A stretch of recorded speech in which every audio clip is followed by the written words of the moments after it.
Saya mahasiswa dari Universitas Negeri Padang. Video ini dibuat untuk menyelesaikan salah satu ujian akhir semester di mata kuliah Preservasi dan Konservasi dengan dosen pengampu Ibu Desrieni Sos MIKOM. Saya Andini Winata Putri membuat video ini dengan sepenuh hati. So, langsung saja inilah dia video presentasi kali ini. Sebelum kita membahas lebih lanjut, izinkan saya perkenalan terlebih dahulu. Saya Andini Winata Putri dengan NIM 1923461, Prodi Perpustakaan dan Ilmu Informasi.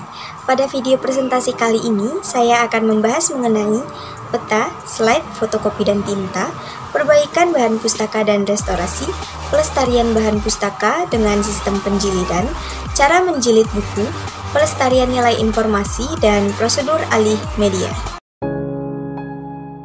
Koleksi peta. Peta merupakan salah satu sumber informasi untuk menunjang penelitian, pendidikan, maupun untuk keperluan bisnis. Karena itu, ada bermacam-macam jenis peta. Misalnya peta geografis, peta perdagangan, peta bahasa, peta navigasi, peta hasil bumi, dan sebagainya. Pelestarian koleksi peta merupakan pengetahuan yang harus dimiliki oleh petugas perpustakaan maupun oleh petugas bagian pelestarian. Peta adalah bahan pustaka yang unik, sebab bentuk dan ukuran, serta informasi yang terkandung di dalamnya begitu beraneka ragam. Dengan banyaknya bentuk dan ukuran tersebut, maka diperlukan ruangan penyimpanan yang beraneka ragam pula. Berbagai jenis kerusakan pada peta antara lain kerusakan karena faktor kimiawi dan kerusakan karena faktor mekanis. Selanjutnya slide. Slide merupakan salah satu jenis bahan audiovisual yang banyak dipergunakan di perpustakaan, terutama untuk mendukung pengajaran dan penelitian. Slide juga memerlukan pemeliharaan secara hati-hati. Tempat penyimpanan harus bebas dari cahaya langsung dari luar, debu, serta kelembaban. Slide yang berserakan akan mudah rusak karena debu serta goresan. Slide tidak dapat dibaca dengan mata telanjang. Untuk membaca slide, harus menggunakan alat yang disebut proyektor. Karena itu, slide harus selalu dirawat agar slide-nya dapat dimanfaatkan setiap saat. Selanjutnya, fotokopi dan tinta. Belakangan ini, banyak perpustakaan menggunakan fotokopi, terutama untuk melestarikan koleksinya yang sudah rusak dan langka, sehingga bisa dipinjamkan pada pemakai. Tetapi, fotokopi sebagai sarana pelestarian dokumen masih kontroversi. Pertama itu menambal. Menambal atau menutup bagian yang berlubang dapat dilakukan dengan kertas Jepang dan perekat kanji. Menambal juga dapat dilakukan dengan bubur kertas atau menggunakan kertas tisu yang berperekat.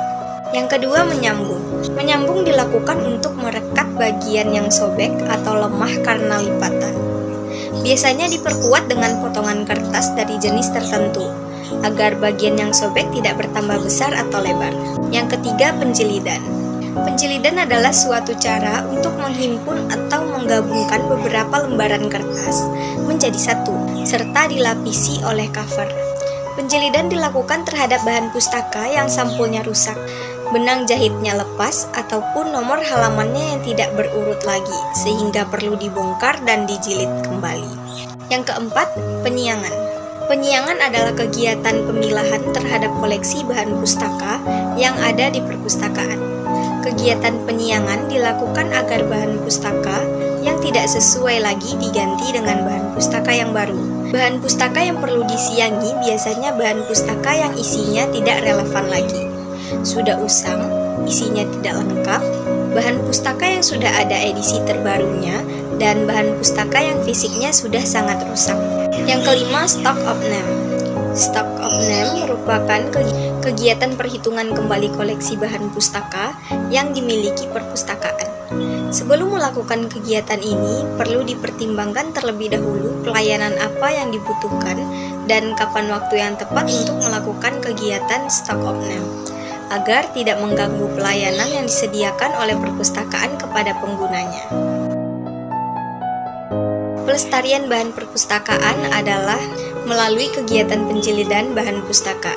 Bahan pustaka yang rusak seperti isi buku, lem atau jahitan yang lepas, sampul yang sudah rusak dapat diperbaiki dengan mereparasi atau menjilid kembali. Penjilidan kembali dimaksud untuk mempertahankan bentuk fisik, sekaligus mempertahankan kandungan informasi di dalamnya.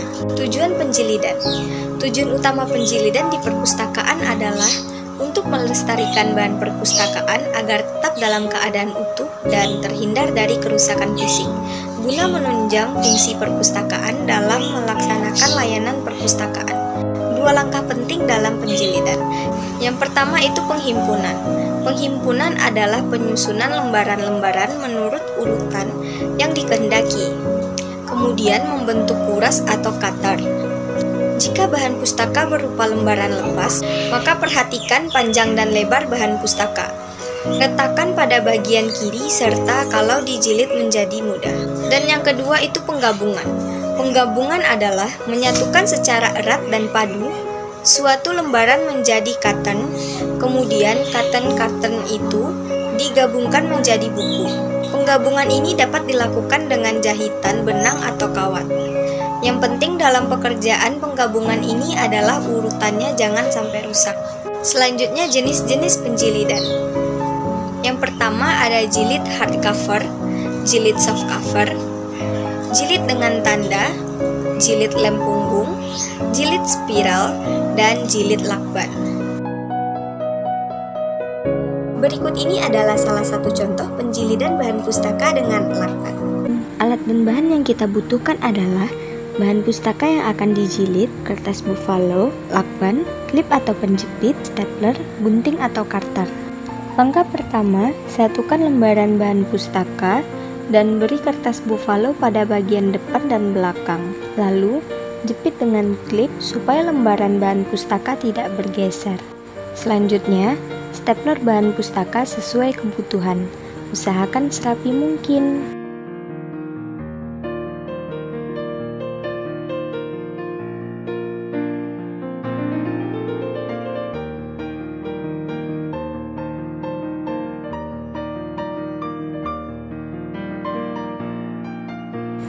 Jika kertas buffalo berlebih, potong kertas buffalo sesuai dengan ukuran bahan pustaka.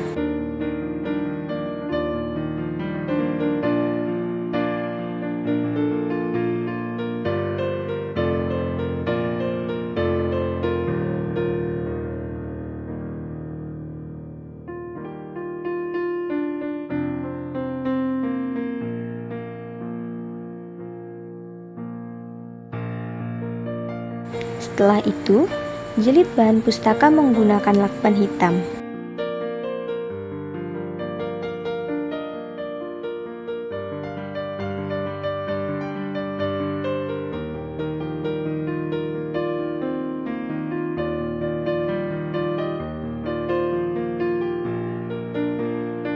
Dan ini adalah hasil akhir dari penjilidan bahan pustaka menggunakan lakban. Bahan pustaka adalah salah satu unsur penting dalam sebuah sistem perpustakaan, sehingga harus dilestarikan, mengingat nilainya yang mahal. Bahan pustaka di sini berupa terbitan buku, terbitan berkala, seperti surat kabar dan majalah, dan bahan audio visual, seperti audio kaset, slide, dan sebagainya. Untuk pelestarian nilai informasi, bahan pustaka perlu dilakukan dengan alih bentuk dokumen. Selain itu, dengan teknologi video, sehingga lebih mudah untuk penyimpanan, pengolahan, dan penemuan kembali. 2 hal penting dalam kegiatan preservasi adalah melestarikan bentuk fisik dokumen dengan cara mengurangi tingkat keasaman, pembuatan laminasi, enkapsulasi, atau restorasi, dan sebagainya. Sedangkan pelestarian nilai informasi bisa dilakukan dengan cara alih bentuk informasi, misalnya dalam bentuk mikro dan video disk atau direkam dalam CD. Bentuk mikro dapat berupa gulungan mikrofilm, mikrofiche, aperture card ultrafiche, dan mikropaku. Kelebihan dari bentuk mikro ini diantaranya menghemat ruangan, keamanan lebih terjamin, mudah diproduksi jika ada master navigatifnya, dan tidak menyimpang dari bentuk aslinya. Di samping itu, dengan alat bantu baca seperti scanner serta teknologi komputer, pemakaian dan penyimpanannya menjadi lebih mudah. Koleksi perpustakaan yang seharusnya dialihkan ke dalam bentuk mikro adalah jenis koleksi surat kabar atau majalah. karena pada umumnya kualitas kertasnya bermutu rendah dan cepat rusak.